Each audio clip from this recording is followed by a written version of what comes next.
Hi, I'm Sowden, lead author for MSP. I'd like to talk to you guys about the organisation chapter. So the first thing about when setting up your program organisation is to understand the business context in which a program operates. So there are three key areas. We've got the business strategy,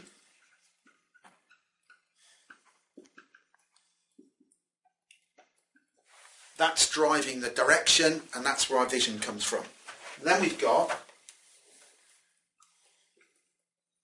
the business operations, often called BAU in the book, a bit condescending really, because there's nothing business as usual about operations in my experience. So that's where the change is going to happen. And then over here, we've got our program. Yep, that's where the change is being driven from. This is where the project and program teams live. So there's the dynamic that we have to manage. We've got the pressure to change coming up from there, the organisational survival over there, and over here we've got a program and project team that are quite often focused on delivery to time, cost and quality. Alright, so that's the environment in which we have to operate, and naturally there is tension between each of these three dimensions. Alright, because business strategy, let's just take it today, is the day after Mr. Trump was elected. The whole business strategy in many organisations in America is currently up for grabs, as will the programs and the operations. So this is a dynamic world that we have to live in, so nothing is stable. So that's the layout, and from there we draw our three core roles. Okay, so over here we have BCM, the Business Change Manager, possibly the most complex job to fill in any program, but we'll come back to that later. Up here we have the exec that's driving the program, we call them the SRO, and over here we have the Program Manager. Okay, and their relationships are key. We have one of those, but we can have multiples of those. Okay, so that's where these roles are coming from. Next thing to consider are the layers of control within a program.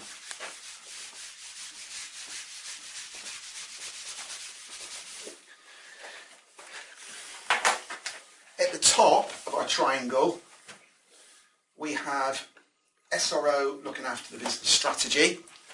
We then have our program team. So we've got the program, the BCM and the program manager. And down here, we've got our projects team and our change team. That's where the operational changes are happening. This is where the capability is being delivered. And it's really important to get these layers correct. It's quite common to find program boards that are trying to manage the projects, and it's quite common to find the exec of the business too heavily involved and they're not giving the program a chance to breathe. It's really important to get those layers. We have the project layer, the program layer, the exec layer, and on each side of it we've got project and program teams on this side, business change teams on the other side. Okay, so that's the three layers. And now I want to just go back to the three roles. One of the problems with the main MSP manual is it's written for any environment and it's quite generic. Okay, so what we've been working really hard on in Aspire is to help develop what the individuals in these roles do.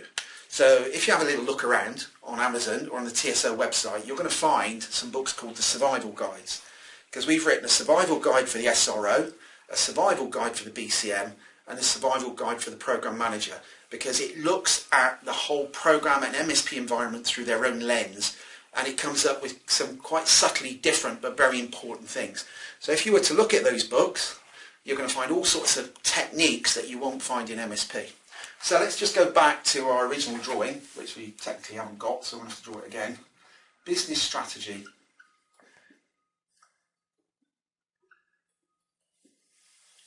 Here we have the role of the SRO.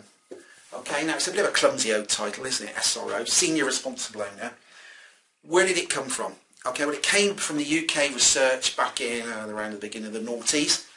And when the UK National Audit Office started looking at programmes that failed, what did they find? They found that they were missing a leader. Yeah, so they could look at committees and say, whose fault was it? And they all pointed at each other. So our solution was to create a role called SRO, Senior Responsible Owner. And when I first saw it, I thought, well, that's going to be fun, isn't it? Because there was a time when you'd have the whole committee sat there and the chief honcho would say, who'd like to be the programme director? And you could all imagine them going, me. Actually, now when they say, who would like to be the SRO, you're the person who's going to have their neck on the line with this. They're probably a little less enthusiastic.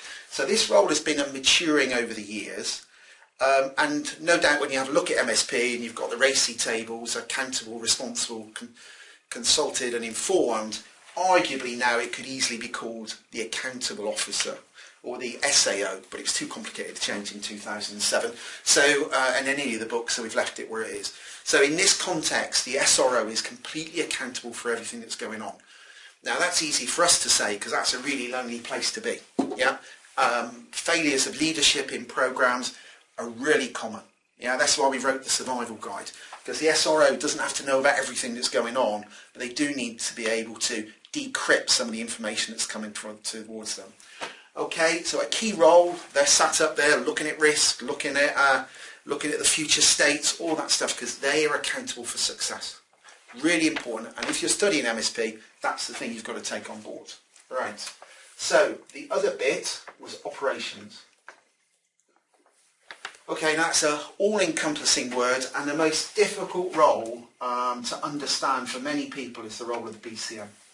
Because business change manager infers you're going to change the business. But actually, if you're looking at different types of programs, if you were looking at a socio-economic program, the BCM is responsible for changing society, yeah, or changing a marketplace. It's a really wide role, which is why it was the first of the survival guides that we wrote. Unlike the program team, the BCM has to come out of the business. I can't, although they're kind of difficult, it's kind of probably a bit dodgy coming up with rules like that. The key thing about the BCM is they have to understand the way the business operates, because they're the ones who are going to make that change happen.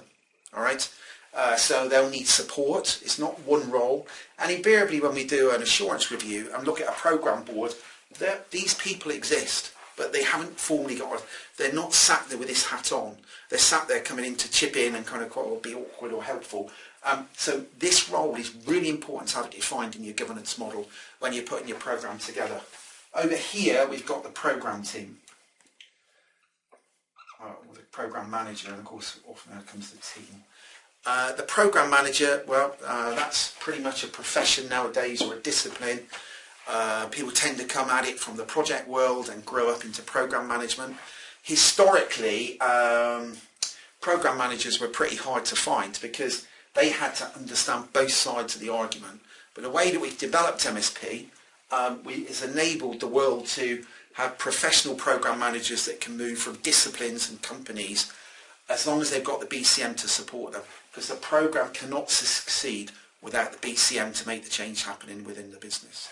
All right, so some key things to think about for BCMs. The business, one of the key areas they need to understand is the operating model for the business. Not only the current one, but the one in the future as well. So a key document for them is the blueprint. Okay, the blueprint is the source of all benefits, so why not have a look at the benefits podcast? Yeah, so they're responsible for benefits, and to achieve that, they've got to make change happen. So they are in many ways the customer for the program. Yeah, so they're specifying this is our end game, this is where we want to get to. Dear Mr. Program or Mrs. Program Manager, please take us there. Okay, so that's their core thing over there, and risk, because they're looking at operational performance risk when they're sat on the program board. Can the business survive this change? Can the market survive this level of change? You think in the UK at the moment, we've just gone through the whole Brexit thing. Can the UK economy survive this change? And if you align that back to something like Brexit, you know, in a kind of the governor of the Bank of England is actually responsible for keeping the economy going at the moment. So in effect, Mark Carney is a BCM. Maybe not seeing it that way, but he is, right? So there we go.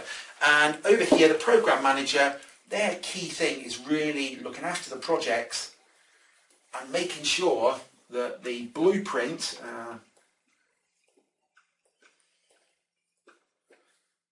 is delivered.